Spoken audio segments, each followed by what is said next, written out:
Guten Morgen. How are you guys doing? I hope you're having a fantastic morning. Mine is good. It's quite clear, right? You got to love the sun on a morning. On like 8 o'clock in the morning. It's beautiful. Alright, so yesterday we had the last games of match week 2. We had Aston Villa taking on Sheffield United at Villa Park.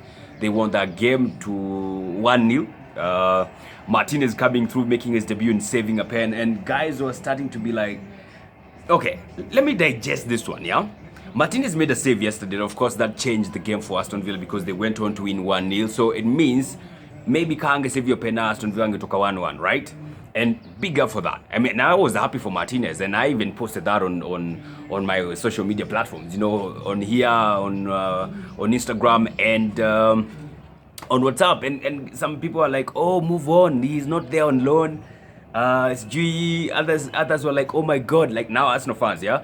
Oh, we made a mistake selling Martinez. We should have maybe even sold Leno, or we should have kept both. And I'm like, okay, so what is this hula baloo about Martinez now, huh? Look, Martinez is solid as shit, and I was excited to watch him play, and I think he was a very fantastic goalkeeper for us. But let's not even for 1 minute forget how we've gone through a lot of shit with Leno, and similarly with Martinez. Leno was our goalkeeper in the Premier League for 29 games. There is a reason why he was playing for 29 games. There's a reason why he was number 1 and not number 2. All right? Leno had crazy statistics in the Premier League, saving Arsenal like crazy, yet he was playing in a shitty team. Our defense was shitty as fuck, and yet he was producing all those saves. Leno, I think, were Premier League rankings of most saves by a goalkeeper. He was, before he got injured, I think he was number 2 or 3. Behind likes of Dubravka and who else? Who's this other guy? I can't remember the other guy. So Leno has been doing beats for Arsenal. Let's not forget, Martinez was playing for us in the Europa League, where sometimes tulikuwa najipata tuko 3-3. Sometimes we all know what happened against Olympiacos, don't we? Who was goalkeeping then? Huh? Who was goalkeeping then? It was the goddamn Martinez. And I love Martinez, no doubt about it, and I'm happy that we got 20 million out of Martinez, but I'm not for 1 minute hung up on him. I'm not for 1 minute regretting why we sold him. No. Hey, we have a very well and able goalkeeper in the name of Bent Leno. And anybody who's thinking like Leno aliisha, wewe. Format hiyo akili yako bwana. Format hiyo disk, cleanse it, weka Kaspersky hapo mpya, new license. Utaona vizuri. Because Martinez is still doing beats. Well, he was doing beats for Arsenal, but he's now going to be doing beats for Aston Villa. And we are back with Leno and hata juzi tumenunua goalkeeper jana, Alex Ranason. So for me personally, I'm not hung up on Martinez. Honestly speaking, I'm not hung up on Martinez, and I'll still continue being happy for the guy. It doesn't mean like I not be happy for him when he's playing for Aston Villa. He's getting game time, something we could not assure him of because, well, we have Bent Leno. Yeah? So let's cut out this bullshit that, oh, some Arsenal fans, I am still hung up on Arsenal. Arsenal fans, I don't think there are Arsenal fans who are still hung up on Martinez. You need to move on ASAP. Okay? And those dudes throwing jabs, like Enrico Drogba, he was the one who's telling me, oh, he's not there on loads, you move on. And I'm like, who said I haven't moved on? Jesus, mi nilishasonga, man. Mi niko na Leno na tunaendelea na yeye na maisha inaendelea. Martinez ende achezea Aston Villa. Wherever they go with Aston Villa, so be it. Niliona hata ameitwa national team ya Argentina. That is exactly what we wanted. He has proven his point at Arsenal. He's gotten us, he's played with us in the Community Shield, in the FA Cup. And let me ask you, do you think Leno angekuwa fit, Martinez angekuwa acheza UFA? Not even for a minute. He would not be playing in that FA Cup final, that's for sure. Maybe Carabao, maybe Community Shield, even that. I don't know, maybe you angecheza, maybe not. But FA, that's for sure. I'm 100% sure. Martinez angecheza kasi Leno alikuwa injured. You can bet on that. So let's cut out this rhetoric of Martinez is the best thing that ever happened to us. No, Arsenal were dumb to sell him. No, we were not dumb. We were smart to sell him for 20 M. Some people can't sell their goalkeepers for 20 M. Can you imagine someone paying 20 M for Kepa right now? Ngumu. Then yesterday we also have Wolves playing Manchester City. What a game that was, man. It was a pure epitome of a Premier League game. High octane, goals galore. I loved it. City mazee jana wameguza ball, eh?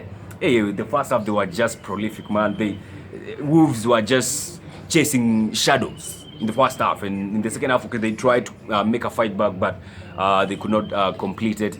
And City, just like that, they scored that goal in the last kick of the ball. Literally, the last kick of the ball was Gabriel Jesus putting the ball at the back of the net to make it 3-1 for Manchester City. And out of that, they are now they have 3 points in their first Premier League game, and they have now won 10 consecutive opening games in the Premier League. I think that's some sort of a record. Sidhani kuna timu imeishinda games hizo zote in the Premier League. That's since 2010-2011 season, if I'm not wrong. Yeah, and since 2010-2011, this is the highest scoring match week ever. All right, since 2010-2011 season. 2010-2011 season, there was a match week where we had 43 goals being scored in one match week. This one, there were 44 goals being scored in this single match week. The highest ever goal scored in a single match week was scored in 92-93 season, the first season of the Premier League, where there are 55 goals scored, but then we had 22 teams playing the Premier League then. So, yeah, there's like a difference. So, 44 goals in 10 games, that's like an average of 4.4 goals a game. That is insane. That is absolutely insane, and you love to see it. I hope this season itakuwa tu hivyo, iendelee tu mabao galore. And yeah, that's just about that. Yeah, something else that we have come to know yesterday, or we came to know yesterday, is that this time round there's not gonna be FIFA demo. There's always a FIFA demo that is produced before, you know, the real deal is produced. Yeah, like the full game is produced. This time round, no demo. So yeah, ni kuanza game yenyewe, unanunua game kama umesonga kusonga. Hakuna stories za demo hapa, and it's interesting, to be honest. It's interesting. So yeah, that's just about that with match week 2 of the Premier League 2020-2021 season. What a game week, man. I have totally enjoyed. We shall be digesting the FPL a tad later on, and later this evening we shall also be having a live session where we shall be talking about the games and just a review of what has been happening in game week 2. Okay, so today we have some Carabao Cup games going on, of course. I think this is 3rd round, or is it 4th round? I think the 3rd round. Yeah. We have today we have Leyton Orient playing against Spurs. Then we have West Bromwich hosting Brentford.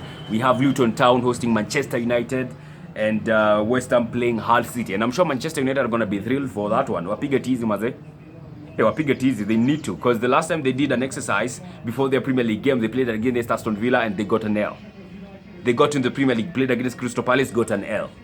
Well, they need to work on that today, because hey, wakichukua L leo, sida. Already Manchester United fans wako na stress. They don't need more. So Manchester, please save your own kind. And maybe leo watapiga Luton Town. Okay? Let's get into the transfers now. Today yesterday there are some good rumors going around, man. Or transfer news going around like crazy. Like we had Suarez being reported of leaving Barcelona, and he's gonna be going to Atletico Madrid because Atletico wanted to sign him, but only for free, not producing a single coin from their pockets. So is it gonna materialize? We are still waiting to see. It was widely reported that yesterday there also a news that Alvaro Morata is gonna be going to Juventus, where you could almost say where it all began for him, because alianza Real kidogo, akapewa game time kidogo, then he went to Juve and akachinja ua. So they called him back at Real Madrid, akacheza I think 1 season, then they sold him to where? To Chelsea. And that did not work out for him, and that's just about that. So he's going back to Juve. He's excited about it. I think he'll do bits there. He's going to be excited to play against likes of Cristiano Ronaldo for the second time. Atletico Madrid are also interested in Torreira. These deals, the talks for this one are dragging a little too much, you know, to be honest.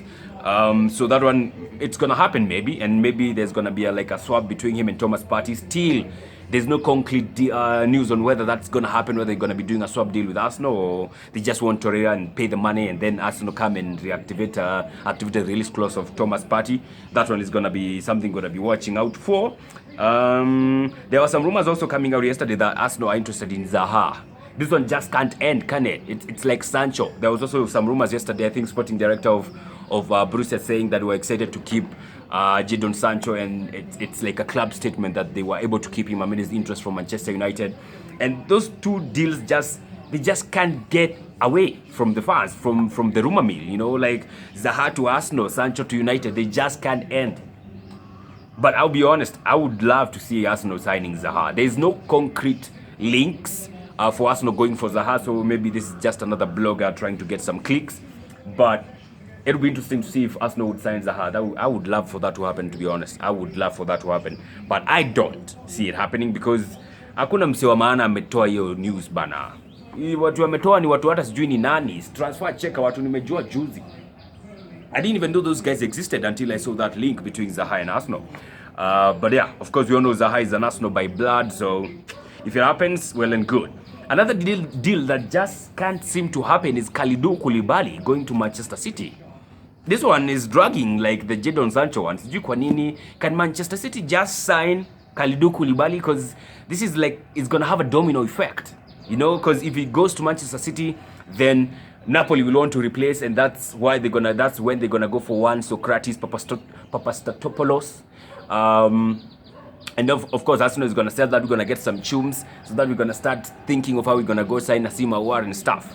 You know, so yeah, it will have a domino effect, to be honest, in the transfer market. So it just needs to be activated and to be taken off. Ndio hizi dominoes zingine zote fall in place. So it's gonna be interesting to see if that's gonna happen. Apparently, Manchester City nikawa amesonga kidogo from that deal. It's like they want to sign another guy from Sevilla, and Sevilla told them yesterday, if you want to sign, what is the name of this dude? Is it Kendo or is it Mendu? A defender from Sevilla, I can't recall his name. If they want to sign that guy, you'll have to give us 82 million pounds. There is no way City are producing that kind of money.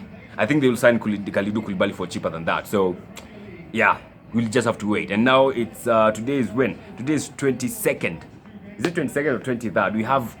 We have very few weeks. We have a few number of days to go before the transfer window is closed. So yeah, some of these deals we need to start closing them, and they need to start coming to a conclusion so that teams can get ready na tuendelee na maisha au vipi.